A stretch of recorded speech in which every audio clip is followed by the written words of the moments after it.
하나님 말씀 함께 보도록 하겠습니다. 오늘 우리가 함께 볼 하나님 말씀은 미가서 7장 7절부터 8절까지 말씀입니다.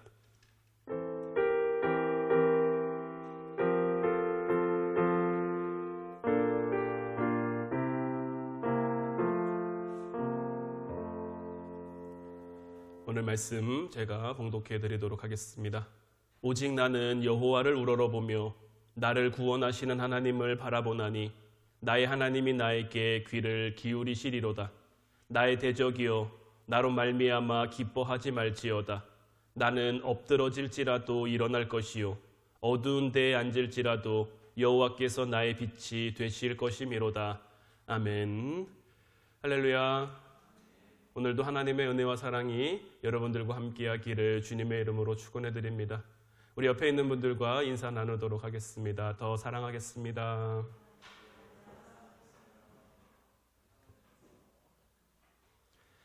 하나님의 크신 사랑이 여러분들과 함께하기를 바랍니다. 스페인에 가면 사그리다 파밀리아라는 대성당이 있어요. 이렇게 생긴 성당인데 스페인의 바르셀로나를 대표하는 건축물 가운데 하나예요. 천재 건축가라고 불리는 가우디가 설계하고 만든 작품이죠.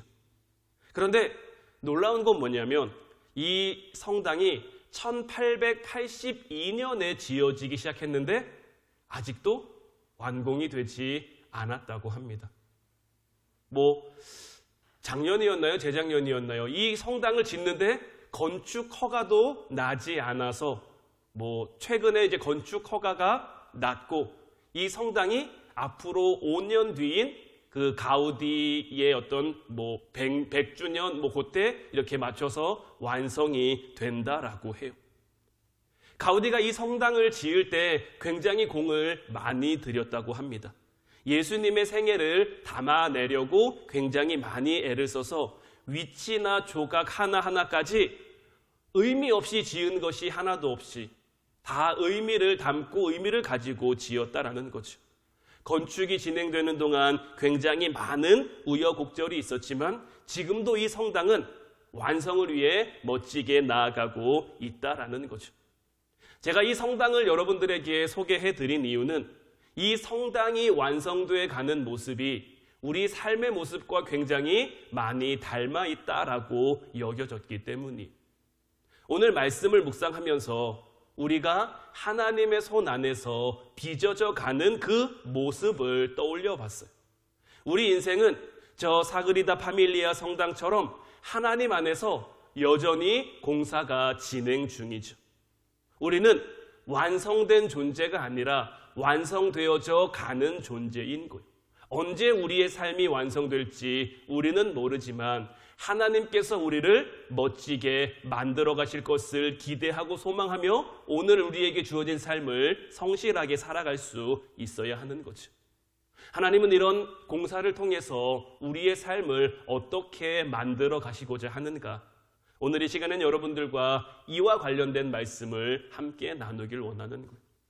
하나님께서는 우리를 어떻게 만들어 가시길 원할까요?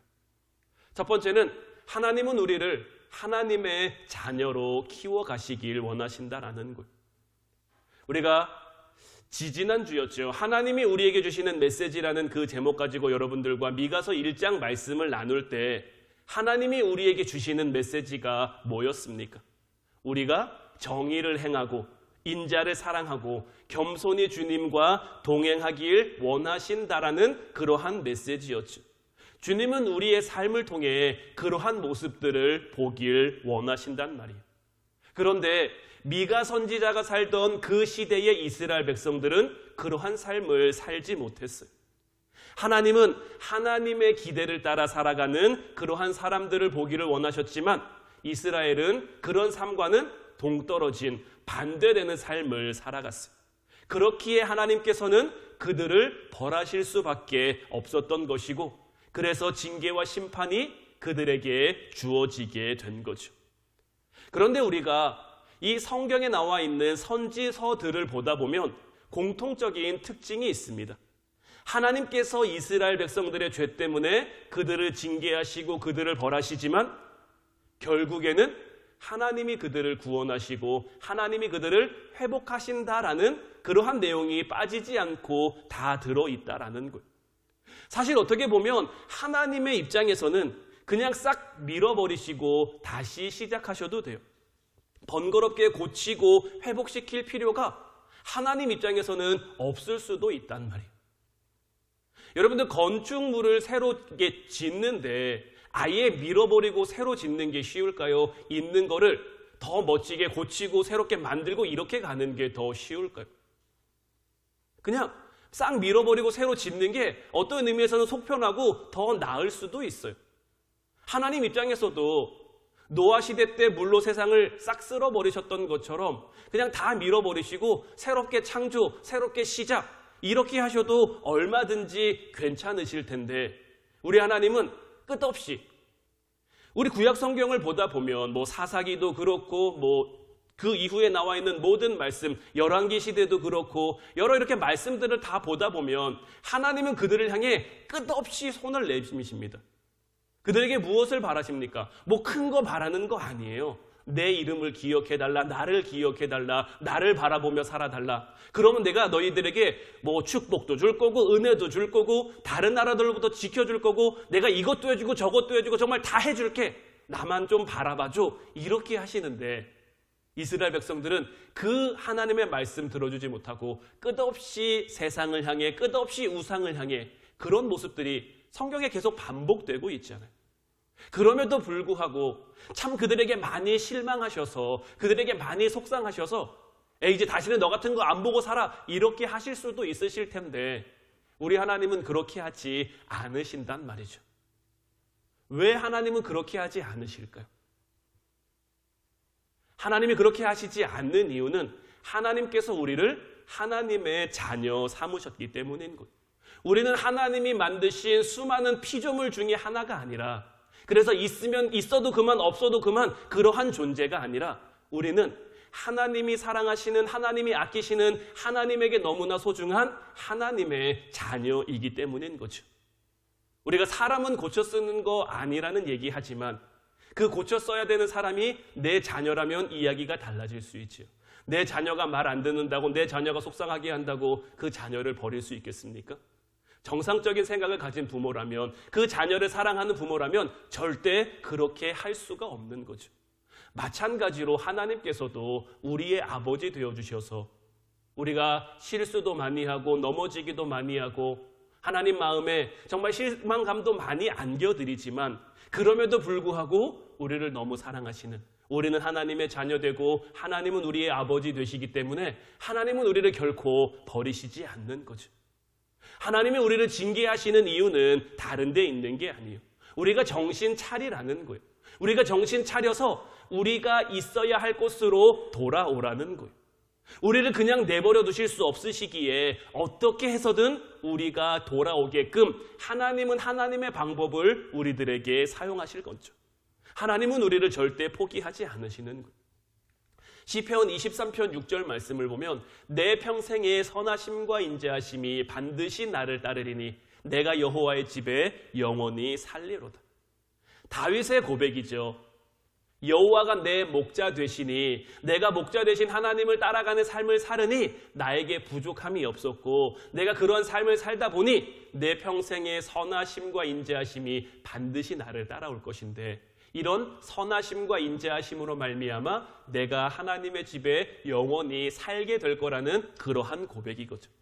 저는 이 말씀에서 선하심이라는 단어 그리고 인자하심이라는 단어 그리고 따르리라는 단어 이 세 단어가 참 저에게 은혜가 되는데 이 선하심이라는 단어는 히브리어 토브라는 단어예요. 혹시 여러분들 이 토브라는 단어 들어보신 적 있으신지 모르겠는데 이 토브라는 단어가 언제 사용됐냐면 하나님이 천지를 창조하시고 그러니까 여섯째 날에 사람까지 창조하시고 난 다음에 보시기에 심히 좋았더라 하셨잖아요. 여기서 이 좋았더라가 토브라는 단어를 사용한 거예요. 그러니까 하나님 보시기에 심히 좋으신 모습 그 모습으로 우리를 만들어 가시는 게 바로 이 토브 하나님의 선하심이라는 거죠.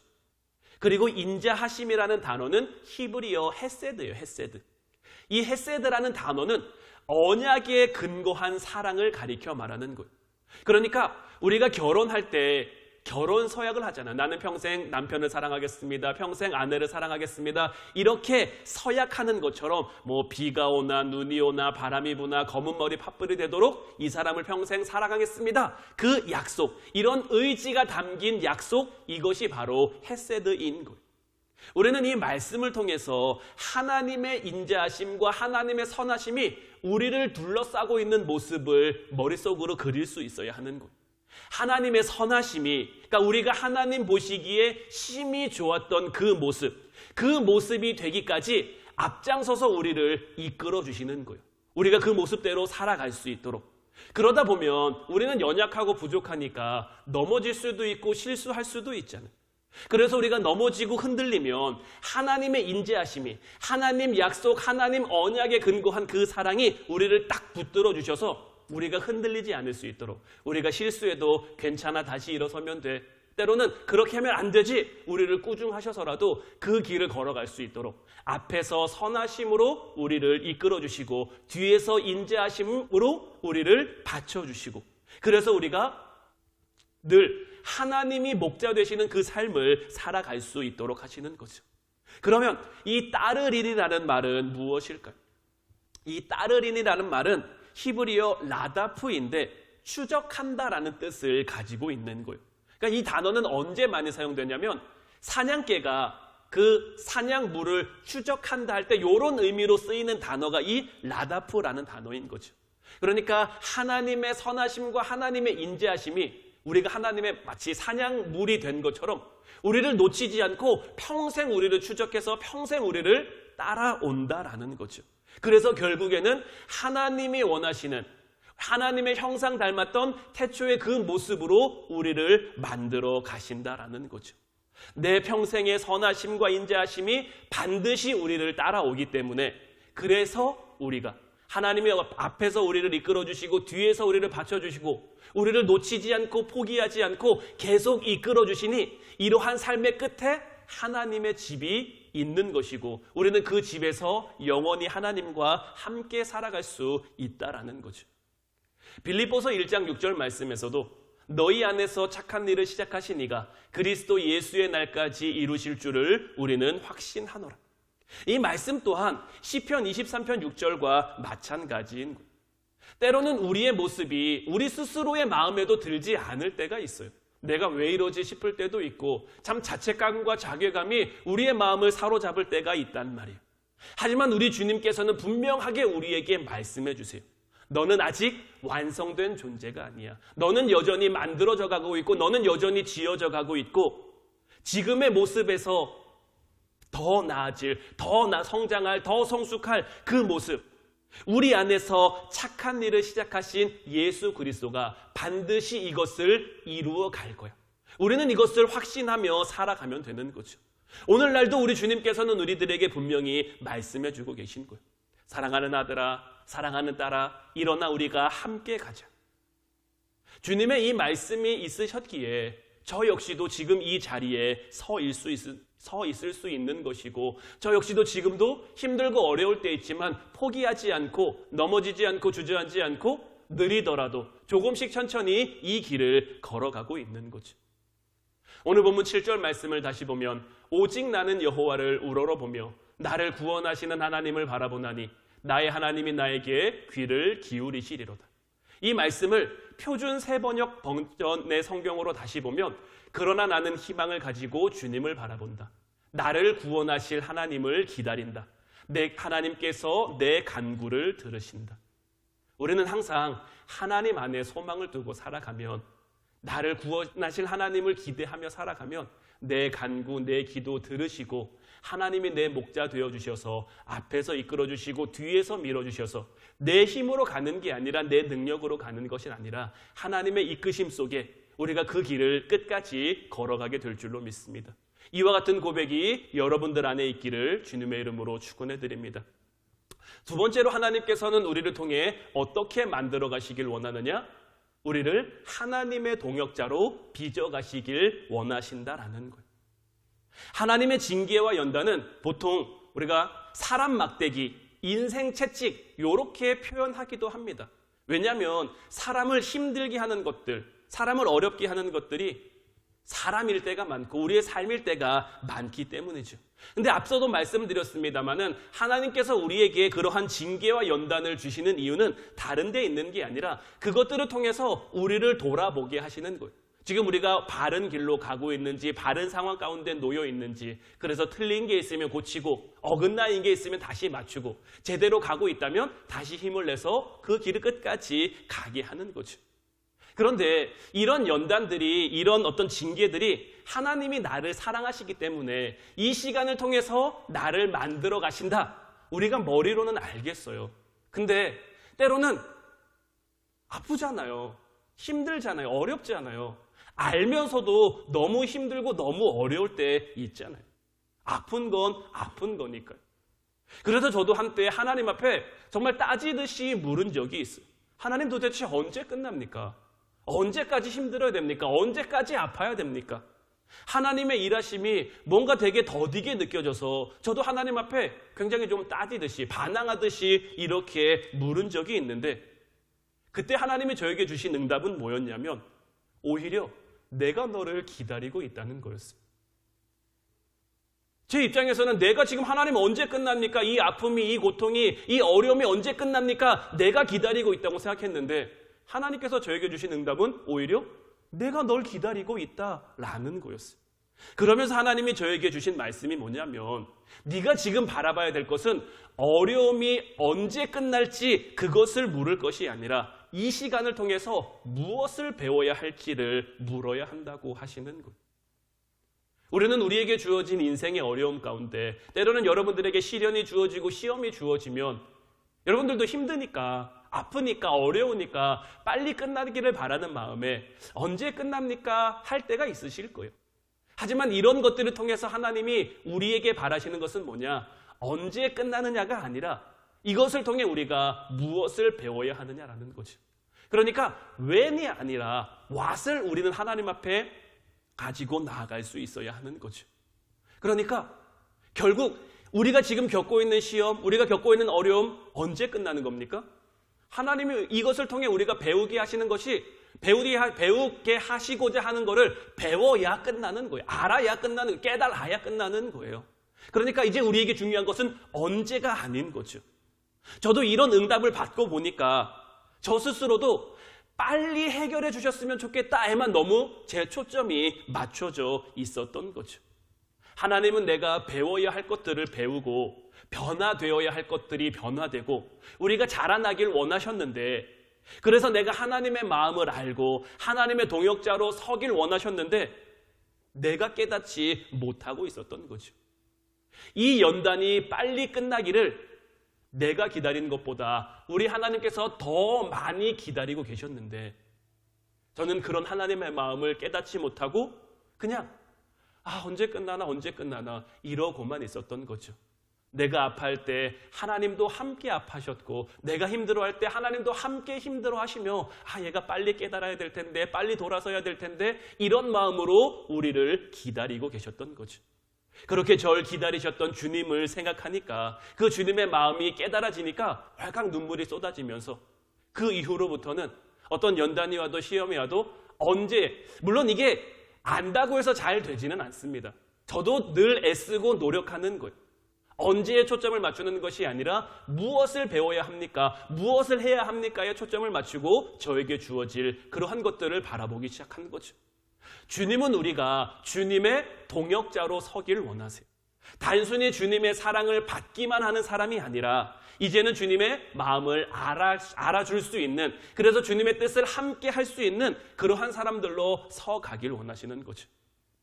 어제 은율이랑 건율이랑 이제 서연이랑 요엘이랑 같이 교회 청소를 했어요. 여러분들이 앉아 계신 그 자리 다 걸레로 닦고 뭐 청소기도 밀고 바닥 걸레로 밀고 같이 청소를 했단 말이에요.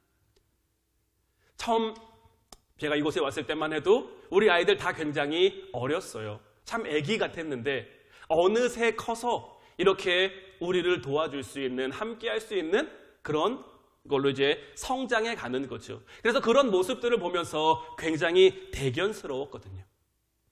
그 모습을 보면서 제 안에 어떤 마음이 들었냐면 하나님도 우리에게 그런 마음을 가지고 계시지 않을까? 우리가 하나님을 처음 만났을 때 하나님 보시기에 우리도 애기애기했겠죠. 굉장히 어리고. 하지만 이제 우리 하나님을 믿은 이 우리 신앙의 연륜이 깊어져 갈수록, 신앙의 연조가 깊어져 갈수록 우리가 성장해야 하지 않을까? 우리가 자라야 하지 않을까? 하나님께서 내가 누구를 보내며 누가 나를 위해 갈고 하고 물으실 때 주님, 내가 여기에 있습니다. 주님, 나를 보내셔도 됩니다. 주님, 나를 써주셔도 됩니다. 나를 사용하셔도 됩니다. 우리가 이렇게 반응할 수 있다면 우리 주님께서 얼마나 기뻐하실까요? 우리 아이들이 어제 청소하면서 물론 어설픈 부분도 있었죠. 잘하지 못하는 부분들도 있죠. 하지만 제가 그런 모습들을 바라보면서 똑바로 해야지, 그렇게밖에 못해? 이런 마음이 들었겠습니까? 그저 하는 모습만 봐도 대견스럽고 사랑스럽고, 우리 하나님이 우리의 모습을 볼 때도 마찬가지인 거죠. 하나님이 우리에게 맡겨주신 일들을 해나갈 때 우리 안에 어설픔이 있을 수도 있죠. 잘 못함이 있을 수도 있죠. 하지만 그런다고 하나님이 우리를 질책하시는 게 아니라, 우리를 나무라시는 게 아니라, 우리가 올바른 방향으로 올바른 자리로 나아가는 것만으로도 하나님, 내가 여기 있습니다. 나를 사용해 주십시오 라고 이렇게 고백할 수 있는 것만으로도 우리 하나님은 너무 감동하시는 거죠. 너무 기뻐하시는 거죠. 왜 우리가 부르는 찬양 중에 하나님 기뻐 춤추시네라는 그런 가사가 있잖아요. 정말 우리의 그런 모습이 하나님마저도 기뻐 춤추게 하실 정도로 그런 기쁨과 그런 감사가 되지 않겠냐라는 거죠. 우리가 가정에서 가정 예배자로, 세상에서 생활 선교사로 우리가 정말 그렇게 살아보려고 애를 쓸 때 주님도 이제야 너희들이 내 마음을 좀 아는구나, 이제야 너희들이 있어야 할 곳을 향해 나아가는구나, 그런 감동, 그런 하나님의 은혜가 있지 않겠습니까? 저는 저와 여러분들이 바로 그렇게 주님께 감동을 드리는 사람으로 함께 세워져 갈 수 있었으면 좋겠어요. 때로는 우리의 급한 성질이나 성격 때문에, 때로는 반복되는 죄의 패턴들 때문에 우리가 넘어질 때도 있고 무너질 때도 있지만, 그럼에도 불구하고 하나님 바라보면서 하나님과 함께 하면서 이제는 좀 영적으로 철이 드는 그러한 성숙한 그리스도인으로 세워져 가면 참 좋겠다라는 거죠. 오늘 본문 8절 말씀 보면 나의 대적이여 나로 말미암아 기뻐하지 말지어다. 나는 엎드러질지라도 일어날 것이요 어두운 데에 앉을지라도 여호와께서 나의 빛이 되실 것이미로다. 이 8절 말씀을 우리의 무기 삼아, 우리의 고백으로 삼아 우리를 삼키려고 하는 우리의 대적들 앞에, 이제 나 때문에 기뻐하지만 난 넘어지지 않아, 나는 쓰러지지 않아, 나는 세상 가운데 물들지 않아, 지금 잠시 내가 엎드러진 것처럼 너희들에게 보일지 몰라도, 지금 당장은 내가 너희들에게 진 것처럼 보일지 몰라도 나는 다시 일어날 거야. 내가 지금 어두운 데 있는 것 같아도 하나님이 내 빛이 되주셔서 나는 밝음을 향해, 빛임을 향해, 하나님 나라를 향해 나아갈 거야. 그러니까 더 이상은 나 때문에 기뻐하지 마. 물론 때로는 애를 써도 제자리인 것처럼 여겨질 때도 있죠. 하지만 그럴 때 여러분들이 이 나사못의 원리를 좀 떠올렸으면 좋겠어요. 나사못은 한 바퀴를 돌려도 제자리인 것처럼 여겨질 수도 있어요. 같은 자리를 계속 돌아가니까요. 하지만 계속 돌아가다 보면 결국 저 나사못은 나무에 깊이 박혀 흔들어도 흔들리지 않고 뽑아도 잘 뽑히지 않고 저걸로 박은 것을 견고하게 붙들고 있게 되는 거죠. 변화가 없는 게 아니에요. 돌리면 돌릴수록, 우리가 나아가면 나아갈수록, 우리가 주님과 함께하면 함께할수록 여전히 똑같은 것 같이 보일 수 있어도, 여전히 똑같은 문제가 나를 힘들게 하는 것처럼 보일 수 있어도, 여전히 넘어지고 여전히 실수하지만 나는 그 자리에 있는 게 아니에요. 똑같은 게 아니에요. 이런 부족하지만 이런 모습을 가지고 주님 앞에 나아갈 때, 점점 씨름해 갈 때 내가 주님께 점점 깊어져 가는 거죠. 주님 안에 깊이 박히게 되는 것이고, 그런 주님께서는 우리를 늘 도우신다라는 거죠. 우리가 미가서의 말씀 지금 함께 계속 나누고 있는데, 이 미가라는 이름의 뜻이 무엇입니까? 미가라는 이름의 뜻은 여호와 같은 자 누구인가라는 그러한 뜻이에요. 그 누구와도 비교할 수 없는 그 하나님, 무엇과도 바꿀 수 없는 그 하나님, 그럴 만한 이유가 수없이 많이 있지만 그 중에서도 가장 두드러진 특징은 무엇입니까? 자기가 만든 피조물을 위해 이렇게 정성 들이는 그러한 신은 어디에도 없는 거죠. 심지어 자신이 만든 피조물을 위해 수치를 당하시죠. 온갖 모욕을 당하시죠. 그리고 자기가 만든 피조물에 의해 십자가에 달려 죽으시기까지 했어요. 그런데도 불구하고 우리를 사랑하시고 우리를 자녀 삼아주시고 어떻게든 우리와 함께 하길 원하시는 여호와 같은 자가 어디에 있겠습니까? 천지를 창조하시고 온 우주 만물을 다스리시는 그 하나님께서 우리를 이렇게 소중하게 여겨주신다라는 거죠. 하나님은 정말 말도 안 되는 일을 우리에게 해주신 거죠. 우리를 위해서 우리를 자녀 삼아주시고 우리가 하나님의 동역자로 서게 될 것을 기대하셨기 때문에 지금 우리의 부족한 모습을 바라보고 계신 것 아니라 지금은 부족하지만 점점 성장할 우리를 바라보시면서 점점 나아갈 우리를 바라보시면서 이 모든 일을 감당하시는 거죠. 이제는 저와 여러분들이 그 하나님의 진심에 반응할 때가 아닌가라고 생각이 됩니다. 여전히 우리는 아직 완성되지 않은 그 파밀리아 성당과 같은 그러한 모습일지 모르지만 주님의 기대를 따라 조금씩 나아가는 저와 여러분들이 되기를 주님의 이름으로 축원해 드립니다. 지금 우리 기도회 기간이고 추수감사주일 절기를 우리가 준비하고 있습니다. 하나님이 우리에게 원하시는 모습이 어떤 모습일까요? 하나님이 우리에게 바라시는 모습이 어떤 모습일까요? 매일 말씀 붙들고 기도하는 가운데 세상의 흐름에 세상의 변화에 물들지 않고 부족하지만 연약하지만 조금씩 앞으로 나가는 그러한 모습들. 지금 우리의 신앙이 우리의 믿음이 많이 위축되어 있지만 그래서 하나님의 징계를 받았을 수도 있고 하나님의 연단을 받았을 수도 있고 지금 우리가 아픔과 어떤 어려움과 시험 가운데 있을 수도 있지만 이제 우리가 이 자리에서 돌이켜 하나님의 뜻을 깨닫기만 한다면 이제 우리가 자라고 성장해서 하나님의 그 마음을 헤아려 가기만 한다면 우리를 보시고 기뻐하신 그 하나님께서 우리의 삶을 이끌고 인도하셔서 정말 복된 절기가 되게 하시며 정말 복된 우리의 가정이 되게 하시며 하나님이 함께 하시는 이 교회로 세워가실 줄 믿습니다. 이제 우리가 하나님 나는 아직 공사 중입니다. 하지만 하나님 손안에서 하나님의 걸작으로 빚어지고 싶습니다. 저를 주님의 뜻대로 빚어주옵소서. 주님께 감동드리는 그러한 사람으로 그러한 삶으로 우리를 만들어 가옵소서. 이런 기도가 우리의 입술을 통해 고백되어질 수 있기를 이제 이런 기도가 우리의 삶을 통해 나타날 수 있기를 주님의 이름으로 축원해 드립니다. 기도하겠습니다.